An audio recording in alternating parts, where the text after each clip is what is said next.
Mathew കുഴൽനാടനെ KPCC president ആക്കണമെന്ന് ആവശ്യപ്പെട്ടുകൊണ്ട് flex ബോർഡുകൾ പാലക്കാട് നഗരത്തിലാണ് ഫ്ലെക്സ് സ്ഥാപിച്ചത്. പുതിയ കോൺഗ്രസിന്റെ പേരിലാണ് ഫ്ലെക്സ്.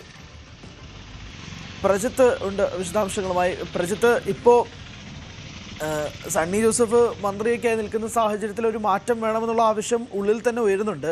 അവിടെ മാത്യു കുഴൽനാടന് വേണ്ടിയിട്ട് ഈ ഒരു ഫ്ലെക്സ് ബോർഡ് വരുമ്പോഴേക്കും ഉദ്ദേശങ്ങൾ എന്താണെന്നുള്ളത് സ്വാഭാവികമായ ചോദ്യം. ഒന്ന്. രണ്ട്, പാർട്ടി ഇക്കാര്യത്തിൽ പ്രതികരണം നടത്തിയിട്ടുണ്ടോ? മാത്യു കുഴൽനാടന്റെ ഭാഗത്തു നിന്നും എന്തെങ്കിലും പ്രതികരണം ഉണ്ടായിട്ടുണ്ടോ? ഹരി, പാലക്കാട് ഇന്ന് രാവിലെയാണ് കോട്ടമൈതാനത്തിന് സമീപം അടുത്താണ് ഈ ഫ്ലക്സ് സ്ഥാപിച്ചിട്ടുള്ളത്. മാത്യു കുഴൽനാടനെ KPCC പ്രസിഡന്റ് ആക്കണം എന്നാണ് ഫ്ലക്സിലുള്ളത്. പുതുയുഗ കോൺഗ്രസിന്റെ പേരിലാണ് ഫ്ലക്സ് വച്ചിരിക്കുന്നത്.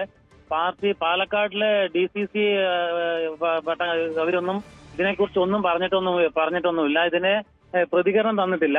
പക്ഷെ എന്നാലും ഈ ഫ്ലക്സ് ഇനിയും പല സ്ഥലത്തും ഫ്ലക്സ് വരുമെന്ന് പറയുന്നുണ്ട് ഈ കോൺഗ്രസ് പ്രവർത്തകർ. മാത്യു കുഴൽനാടനാണ് ഇനി കോൺഗ്രസിന്റെ KPCC പ്രസിഡന്റായി വരണമെന്ന് ഇവിടുത്തെ സാധാരണ കോൺഗ്രസുകാർ ആഗ്രഹിക്കുന്നുണ്ട് എന്നും പറയുന്നു. ഓക്കെ, വ്യക്തമാണ്.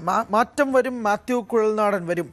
മാറ്റത്തിനായി മാത്യു കുഴൽനാടൻ KPCC പ്രസിഡന്റ് ആകട്ടെ എന്നാണ് പുതിയുഗ കോൺഗ്രസിന്റെ ഭാഗത്തു നിന്നുമുള്ള ഈ ഫ്ലെക്സ് വന്നിരിക്കുന്നത്. KPCCക്ക് പുതിയ ദിശ, പുതിയ ഊർജം എന്നും ഫ്ലെക്സ് ബോർഡിൽ നൽകിയിട്ടുണ്ട്. എന്തായാലും ഈ ഒരു മാറ്റം ആവശ്യപ്പെട്ടുകൊണ്ടാണ് പുതിയുഗ കോൺഗ്രസിൻ്റെ പേരിൽ ഈ ഒരു ഫ്ലെക്സ് ബോർഡ് ഇന്ന് രാവിലെ മുതൽ സ്ഥാപിച്ചിരിക്കുന്നത് എന്നുള്ളതും കൂടി എടുത്ത് പറയേണ്ടതാണ്. പ്രജിത്താണ് വിശദാംശങ്ങൾ നൽകിയത്. കൂടുതൽ വാർത്തകൾക്ക് News 18 Keralam YouTube channel subscribe ചെയ്യുക.